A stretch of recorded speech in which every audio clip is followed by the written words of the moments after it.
नमस्कार, खबर उत्तराखंड देख रहे हैं आप। आपके साथ मैं हूं सपना दीपक मदेशिया। बुलेटिन का आगाज करेंगे।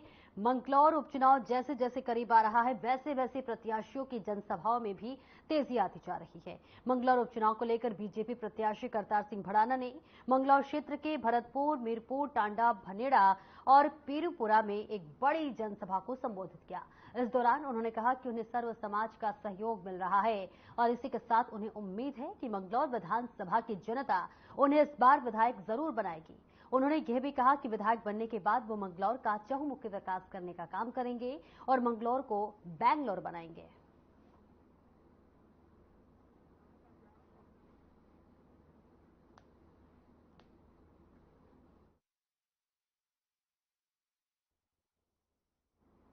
देहरादून स्मार्ट सिटी एक बार फिर चर्चाओं में आ गई है। दरअसल स्मार्ट सिटी के कार्यकाल को एक बार फिर बढ़ाया गया है और इसी के साथ आपको बता दें कि जिसके बाद कांग्रेस ने स्मार्ट सिटी में हुए कथित घोटाले की बात उठाकर अब तक हुए कार्यों की सीबीआई जांच करने की मांग की है। हालांकि इससे पहले भी स्मार्ट सिटी के काम विवादों में रहे हैं और अब एक बार फिर इस पर राजनीति बहस तेज हो गई है।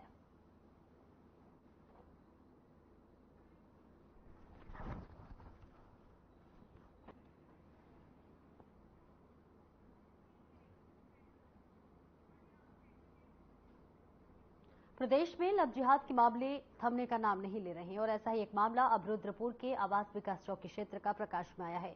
पीड़िता ने हिंदूवादी संगठनों की मदद से आरोपी को पकड़कर पुलिस के हवाले कर दिया। वहीं हिंदूवादी संगठनों ने पुलिस से आरोपी के खिलाफ मुकदमा दर्ज कर कार्रवाई की मांग की है और साथ ही कार्रवाई न होने पर आंदोलन की चेतावनी दी है। एक युवती हिंदूवादी संगठन से जुड़े लोगों के साथ रविंद्रनगर रोड पर पहुंची और एक युवक को पकड़ लिया और इस दौरान हिंदूवादी संगठनों के लोगों ने उस पर लव जिहाद का आरोप लगाते हुए जमकर धुनाई कर दी। बाद में उसे आवास विकास चौकी ले गए और पुलिस को सौंप दिया।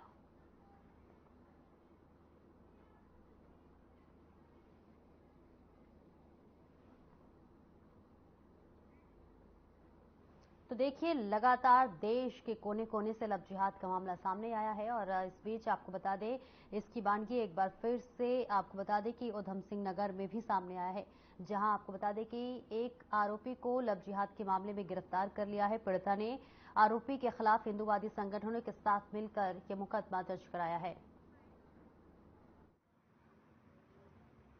एक बच्चे पहाड़ की बच्ची थी जिसमें यहाँ पहाड़ में लगातार लव जिहाद चरम पे है।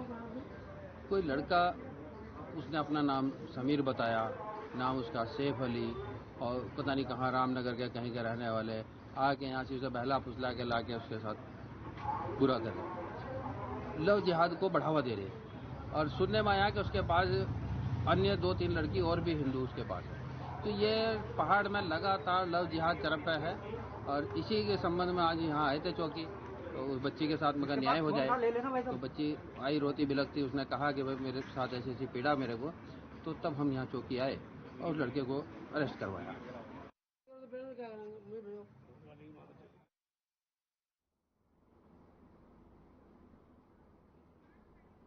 युवा कांग्रेस और एनएसयूआई ने ऋषिकेश क्षेत्र में सौंदर्यीकरण को लेकर हो रहे निर्माण कार्यों में लगातार अनियमितता और धांधली के विरोध में हरिद्वार मार्ग पर टूटे डिवाइडर के समक्ष प्रदर्शन कर सरकार के खिलाफ जमकर नारेबाजी की और साथ ही जांच कर ठेकेदार को ब्लैकलिस्ट कर दंडित करने की मांग भी की है। वहीं मीडिया से बातचीत करते हुए युवा कांग्रेस जिलाध्यक्ष सन्नी प्रजापति और युवा कांग्रेस विधानसभा अध्यक्ष गौरव राणा ने बताया कि ऋषिकेश में पूर्व में हुए G20 के नाम पर करोड़ों रुपए के कार्य किए गए हैं, परंतु उनको करवाने में घटिया सामग्री प्रयोग होने के कारण सौंदर्यीकरण के कार्य धरातल पर नहीं दिख रहे हैं।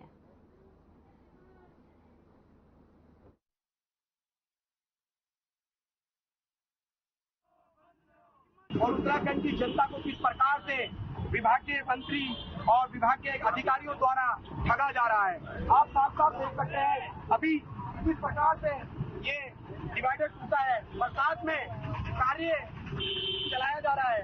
दूसरी बात, जो ठेकेदार इस कार्य को अंजाम दे रहा है वही ठेकेदार G20 में भी था, वही ठेकेदार डिवाइडर के निर्माण में भी था।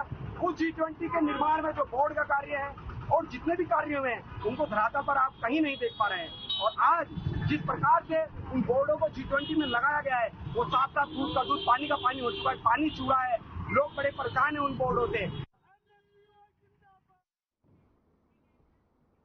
वहीं उधम सिंह नगर में तमंचे की नोक पर ट्रांजिट कैंप थाने क्षेत्र में हुई कार लूट का पुलिस ने भंडाफोड़ किया है। पुलिस ने घटना को अंजाम देने वाले 3 आरोपियों को गिरफ्तार कर लिया है। आरोपियों के पास से कार की आरसी और एक तमंचा भी बरामद हुआ है। एसपी क्राइम चंद्रशेखर घोड़के ने मामले को लेकर खुलासा किया है। फिलहाल पुलिस मामले को लेकर और जानकारी जुटाने में लगी हुई है।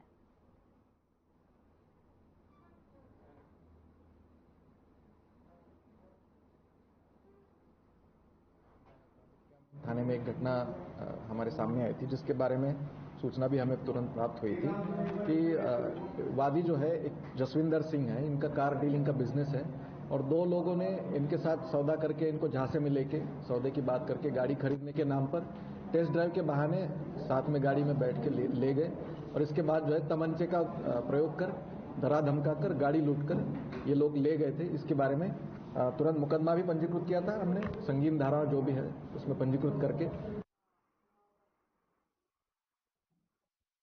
तीर्थनगरी में अवैध रूप से शराब पीने और पिलाने वालों के खिलाफ पुलिस एक बार फिर एक्शन में आ गई है। पुलिस ने देर रात अचानक चेकिंग अभियान चलाया तो रेस्टोरेंट और ढाबे वालों में हड़कंप मच गया। 70 रेस्टोरेंट की चेकिंग में पुलिस ने 76 लोगों को शराब पीते और पिलाते हुए पकड़ा है, जिनके खिलाफ पुलिस ने चालान काटकर 28,000 रुपए का जुर्माना वसूल किया है। वहीं पुलिस ने रेस्टोरेंट और ढाबे वालों को दोबारा से शराब पिलाने पर मुकदमा दर्ज करने की चेतावनी दी है। वहीं कोतवाली शंकर सिंह बिष्ट ने बताया कि एसएसपी अजय सिंह के निर्देशन पर एसएसआई उत्तम रमोला के नेतृत्व में चौकी प्रभारी प्रकाश पोखरियाल, ज्योति प्रसाद उनियाल और नवीन डंगवाल और पंकज कुमार ने अपने अपने क्षेत्र में चेकिंग अभियान चलाया।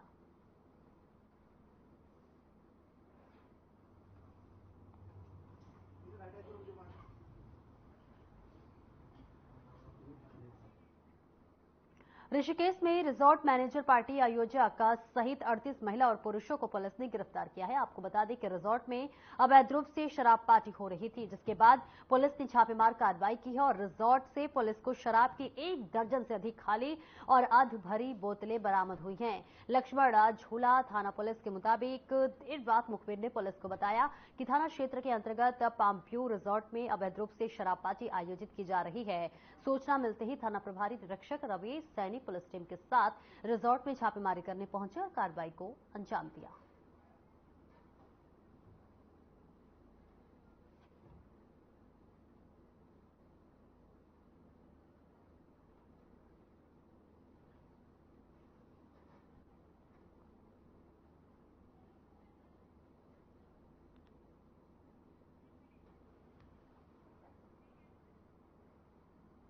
मुख्य विकास अधिकारी झरना कमठान ने मुख्यमंत्री उदयमान खिलाड़ी उन्नयन योजना 2024-25 के जिले में क्रियान्वयन को लेकर बैठक ली और संबंधित विभागों के अधिकारियों को आवश्यक दिशा निर्देश दिए और मुख्य विकास अधिकारी ने खेल प्रतिस्पर्धाओं में स्कूली बच्चों का प्रतिभाग कराने के लिए संबंधित स्कूलों के प्रधानाध्यापकों को और इसी के साथ साथ उन्हें निर्देशित किया और योजना के प्रभावी क्रियान्वयन के निर्देश भी दिए।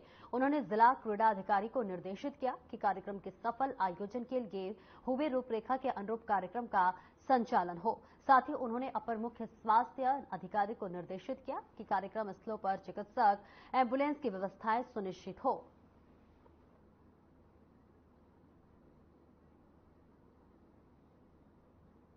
प्रक्रिया में पूरी पारदर्शिता अपनाई जाती है। उसके लिए पूरी एसओपी है, पूरा प्रोसेस है, उसको फॉलो किया जाएगा। विभिन्न अलग अलग कैटेगरीज होती हैं, कौन कौन से स्पोर्ट्स होंगे उसकी सूची भी जो है वो पहले से गाइडलाइंस में उल्लिखित है। इसके अलावा क्या कितनी वो आयु वर्ग के कितने अलग अलग आयु वर्ग के जो है, जैसे 8 से 14 में भी अलग अलग आयु वर्ग की कैटेगरीज होती हैं, उसमें जो पूरी ज्यूरी टीम बनाई जाती है और इसमें पारदर्शिता का पूरा ख्याल रखा जाता है।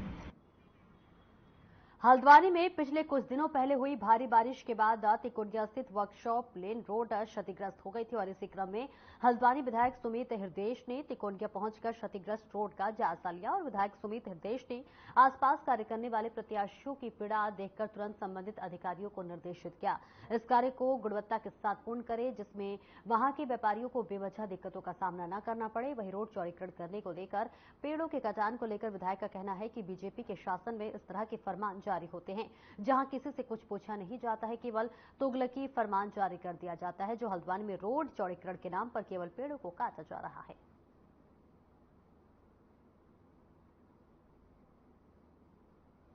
अधिकारियों से यही बातचीत हुई है, आवागमन की दिक्कत है। पहली बात तो नहर पुरानी है, वो धीरे धीरे धंस गई, पता नहीं लगा, उस पर लोड बढ़ा, वो नीचे से तैयारी उसकी नहीं थी। अब ह्यूम पाइप डालकर 1 हफ्ते का उन्होंने समय मांगा है कि आवागमन हम चालू कर देंगे। तो सख्त निर्देश दिए मैंने, और 1 हफ्ते में नहीं हुआ तो फिर इनकी क्लास लगाई। बात की जाए नहीं, देखिए इसमें किसी स्थानीय जनप्रतिनिधि की तो इन्होंने राय ली नहीं। जिला प्रशासन और ये तो तुगलकी फरमान जारी करने के एक्सपर्ट लोग हैं। हमसे भी पूछा जाए, स्थानीय लोगों से पूछा जाए, जनप्रतिनिधियों से पूछा जाए। ये तो प्रशासन अपनी खूब चला रहा है, चलाइए, कोई बात नहीं। भाजपा के शासन में ऐसे ही होता है। कांग्रेस के शासन में जनता को सम्मिलित करके समुचित विकास करने का प्रयास करा जाता है। भारतीय जनता पार्टी का जब राज आता है तो अफसरशाही हावी हो जाती है, और अफसरशाही नहीं चला सकती व्यवस्था को। ये बात बार बार प्रमाणित हो चुकी है। मानसून की बारिश में एक बार फिर से हल्द्वानी के कई हिस्सों में जलभराव की समस्या देखने को मिल रही है। वहीं कलासिया और रकसिया नाले के किनारे पानी की बहाव के चलते भू कटाव भी हुआ है, और जिसका जिला प्रशासन की टीम बरसात में नुकसान की भरपाई करने की कोशिश में लगी हुई है। वहीं नदी नालों के किनारे अतिक्रमण किए जाने का मामला भी लगातार सामने आ रहा है, और इस पर नैनीताल डीएम वंदना सिंह ने कहा कि कलसिया और रकसिया के किनारे सरकारी भूमि में कई लोगों ने अतिक्रमण किया है। प्रशासन अतिक्रमण करने वालों को चिन्हित कर नोटिस भेज रहा है।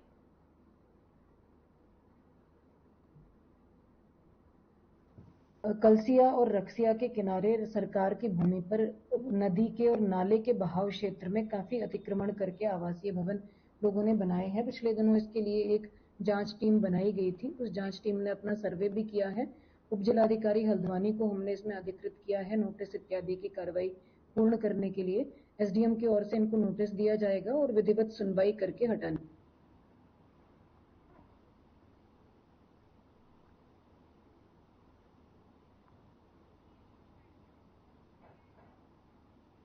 खबर उधम सिंह नगर की खटीमा से है, जहां 4 दिन से लगातार हो रही बारिश के चलते खटीमा नगर पालिका और आसपास के क्षेत्रों के अगर जिक्र कर ले तो देखिए पूरी तरह से जलमग्न हो गए हैं। साथ ही जनजीवन भी पूरी तरह से अस्त व्यस्त हो गया है।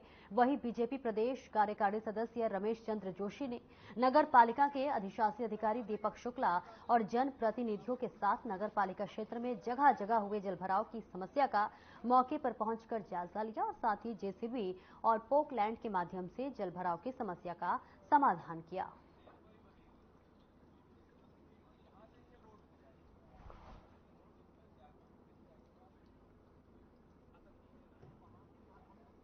जैसा कि आपको ज्ञात है कि लगातार 4 दिन से हमारे यहाँ बरसात हो रही है। स्थानीय जनप्रतिनिधियों के सहयोग से जहाँ जहाँ जलभराव की स्थिति उत्पन्न हो रही है वहाँ पे हमारे द्वारा निरंतर कार्रवाई करी जा रही है। हमारे नाला सफाई गैंग और जेसीबी द्वारा जहाँ पे भी जलभराव हो रहा है उन्हें तत्काल साफ करवाया जा रहा है और जल निकासी की समुचित व्यवस्था की जा रही है। नगर पालिका द्वारा पूर्व में भी सफाई व्यवस्था काफी दुरुस्त की गई थी, लेकिन बरसात है और लगातार 3-4 दिनों से बारिश हो रही है। इस वजह से थोड़ी सी जलभराव की स्थिति पैदा हुई है, और ये जो पुलिया है ये विगत कई वर्षों से इसमें ऐसा बम्बे पड़े हैं जिसको हटा करके एक स्लैब डालने की आवश्यकता, और इस बारे में माननीय जिलाधिकारी महोदय से और माननीय मुख्यमंत्री जी से इस संबंध में वार्ता हुई, और उन्होंने तत्काल इस पे एक्शन लेने को प्रशासन से कहा है। और मुझे लगता है कि आगामी कुछ समय में ये पुलिया बनकर तैयार हो जाएगी। जो यहाँ के पहाड़ों से लेकर मैदानी इलाकों तक बारिश का कहर लगातार जारी है, और इस आसमानी आपदा से प्रदेश के कई क्षेत्रों से भयावह तस्वीरें सामने आ रही है। वहीं बारिश के कहर से जिंदगी ठहर सी गई है। काशीपुर में भी 3 दिन से लगातार हो रही बारिश ने आम जनमानस को घरों में कैद कर दिया। पूरा शहर तालाब और गली बाजार, सड़कें नहरों का रूप ले चुकी है। जलमग्न हो चले काशीपुर में व्यापारियों को भारी नुकसान का सामना करना पड़ रहा है। वहीं बारिश का पानी दुकानों में घुसकर सामान को खराब करने में लगा हुआ है।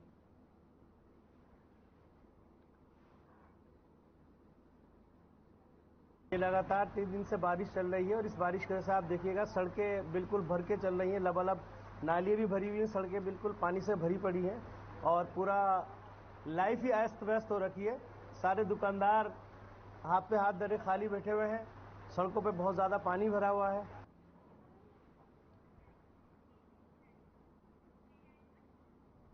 उधम सिंह नगर के जिलाधिकारी उदयराज सिंह का बयान सामने आया है। उन्होंने कहा है कि मानसून शुरू हो चुका है। मौसम विज्ञान विभाग द्वारा लगातार मौसम की पूर्वानुमान चेतावनी जारी की जा रही है और इसलिए सभी अधिकारी संजीदगी के साथ अलर्ट मोड पर रहें और साथ ही उपलब्ध संसाधनों को भी तैयार रखें। कलेक्ट्रेट सभागार में दैवीय आपदा को लेकर तैयारियों की समीक्षा बैठक लेते हुए जिलाधिकारी ने अधिकारियों को तैयार रहने के निर्देश दिए और साथ ही साथ कहा कि सभी अधिकारी सजग रहें और 24 घंटे फोन अनिवार्य रूप से खुला रखेंगे।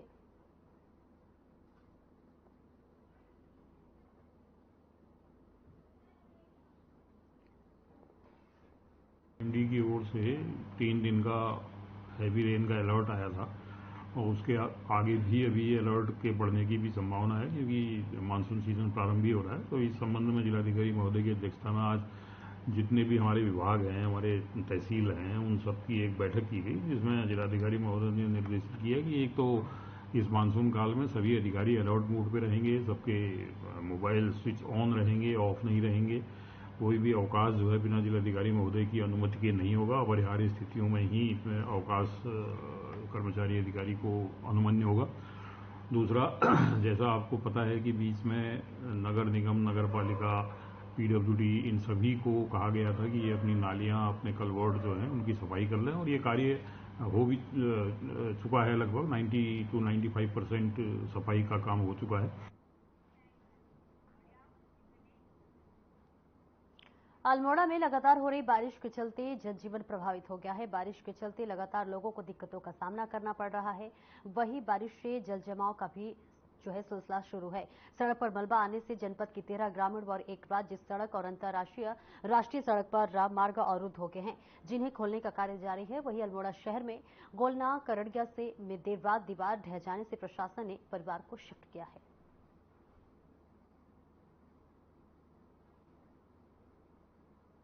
भारत मौसम विज्ञान केंद्र द्वारा जनपद में रेड अलर्ट घोषित किया गया है, जिस संदर्भ में जिलाधिकारी महोदय द्वारा सभी अधिकारी को निर्देशित किया गया है कि सभी अलर्ट मोड में रहेंगे एवं समय में स्थापित करते हुए तीव्र कार्रवाई करेंगे।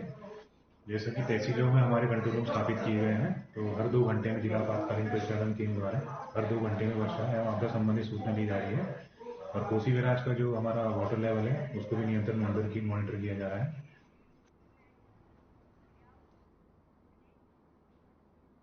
हल्द्वानी जिले में पिछले 24 घंटे से मौसम के पूर्वानुमान के रेड अलर्ट के मुताबिक भारी बारिश हुई है और अगले 24 घंटे में भी इसी तरह बारिश होने के भी अनुमान जताए गए हैं। और इसी के साथ आपको बता दें कि मौसम विभाग लगातार अलर्ट मोड पर है और इसी के साथ आपको बता दें कि मौसम ऐसे ही रहने की संभावना है। भारी बारिश और लैंडस्लाइड की वजह से नैनीताल जिले में 5 राजमार्ग, जिला मार्ग सहित 33 आंतरिक मार्ग बंद है। इसके अलावा जिले की प्रमुख नदियों में भी जलस्तर लगातार बढ़ रहे हैं। पिछले 24 घंटे में औसतन 99.01 मिमी बारिश रिकॉर्ड दर्ज की गई है, जिसमें सबसे ज्यादा बारिश नैनीताल, स्नोव्यू और इलाके में 134 मिलीमीटर बारिश हुई है। इसके अलावा हल्द्वानी में 118 मिलीमीटर और कोशिया कुटौली में 114 मिलीमीटर और धारी में 105 मिली, कालाढूंगी में 103 और बेतालघाट में 90 मिलीमीटर बारिश रिकॉर्ड की गई है। प्रशासन लगातार आपदा की स्थिति पर नजर बनाए हुए है और लोगों से सतर्क और सुरक्षित रहने की अपील कर रहा है।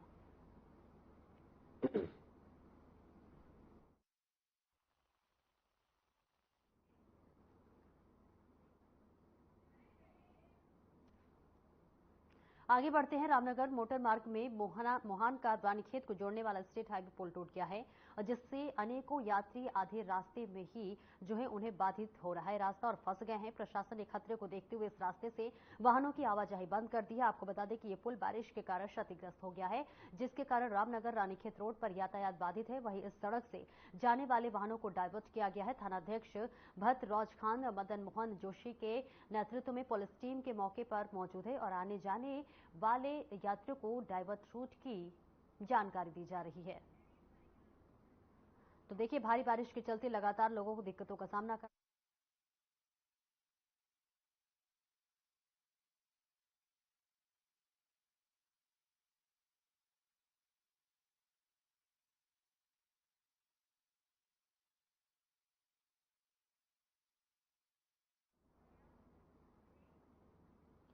वहीं हल्द्वानी में पिछले 24 घंटे से लगातार हो रही मूसलाधार बरसात की वजह से जहां एक ओर शहर के कई इलाकों में जलभराव की स्थिति पैदा हो गई है और इसी के बीच आपको बता दें कि कुसुमखेड़ा चौराहे पर जलभराव होने के बाद मौके पर पहुंचे सिटी मजिस्ट्रेट एपी वाजपेयी और तहसीलदार सचिन कुमार ने लोक निर्माण विभाग के अधिकारियों और टीम के साथ मिलकर जलभराव की स्थिति से निपटने के लिए पानी को डाइवर्ट करने के निर्देश दिए हैं और इसी के साथ इस मौके पर तमाम लोग भी मौजूद रहे और इसी के साथ साथ मौके पर देखिए काम शुरू भी करवाया गया है। उधर उप जिलाधिकारी परितोष वर्मा ने टीम के साथ जलभराव वाले इलाके का स्थलीय निरीक्षण किया है।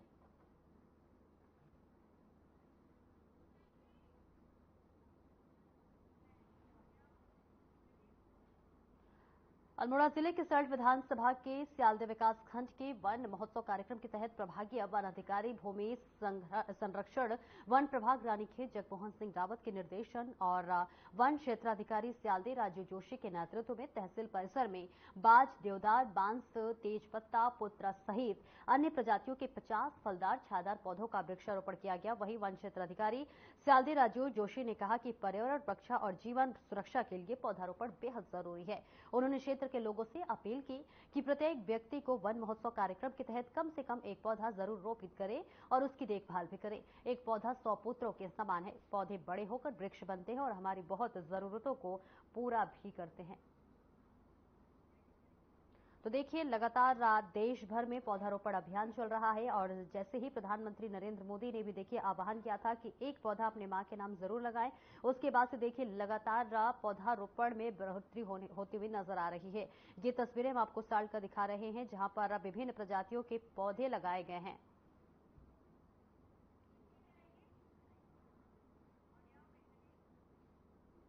और आगे बढ़ते हैं, चमोली के पिपलकोटी में बद्रीनाथ विधानसभा उपचुनाव को लेकर बीजेपी प्रत्याशी के पक्ष में जनसभा का आयोजन किया गया, जिसमें मुख्यमंत्री पुष्कर सिंह धामी ने भी शिरकत की और जनसभा को संबोधित किया। क्या कुछ कहा, आइए आपको दिखाते हैं और सुनवाते हैं। श्री रमेश बंडवाल जी, शंभू प्रसाद सती जी, बंड मेला अध्यक्ष, निवर्तमान अध्यक्ष बीडीसी चमोली रुद्रप्रयाग, और जिनके लिए अभी महेंद्र भट्ट जी ने कहा कि इस क्षेत्र में एक बड़े दायित्ववान कार्यकर्ता के रूप में आप सबका संयोजन करने का काम लगातार करते हैं। हमारे युवा नेता भाई गजेंद्र रावत जी, श्री संदीप रावत जी, अतुल शाह जी, श्री अयोध्या प्रसाद हटवाल जी, मंडल अध्यक्ष वीरेंद्र सिंह फरसवाण जी, दीपा देवी जी, जिला पंचायत सदस्य मंडल प्रभारी जिला उपाध्यक्ष श्री मनोज भंडारी जी, कुलदीप वर्मा जी, राकेश जोशी जी, युवा मोर्चा के जिलाध्यक्ष भाई महावीर सिंह जी, आदरणीय रिपुदमन सिंह रावत जी, श्री तारादत्त थपलियाल जी, हरीश पुरोहित जी, भाई देवा जी एवं यहाँ पर आए हुए सभी हमारे प्रतिनिधिगण, सभी उपस्थित माताएं बहनें, सभी मेरे नौजवान साथियों, उपस्थित हमारे मीडिया के सभी मित्र, सभी पत्रकार बंधु, छायाकार मित्र, मैं आप सबका पीपलकोटी क्षेत्र में इतनी बड़ी संख्या में आप सब यहाँ पर उपस्थित हुए हैं और काफी देर से यहाँ पर बैठे हैं। आपने यहाँ पर आकर हम सभी को आशीर्वाद दिया है, विशेषकर श्री राजू भंडारी जी को, राजेंद्र भंडारी जी को अपना मत, अपना आशीर्वाद देने के लिए आप सब आए हैं। मैं आप सबका हृदय की गहराइयों से आप सबका अभिनंदन करता हूं, आप सबका स्वागत करता हूं, आप सबको प्रणाम करता हूं।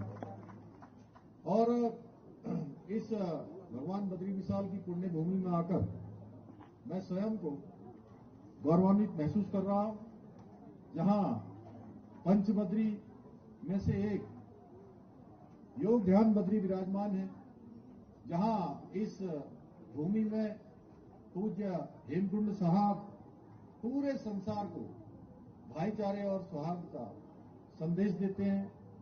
ऐसी पावन भूमि को जितनी बार नमन किया जाए, जितनी बार इस भूमि में आया जाए, जितनी बार इसका स्मरण किया जाए, मैं समझता हूं उतना ही कम है।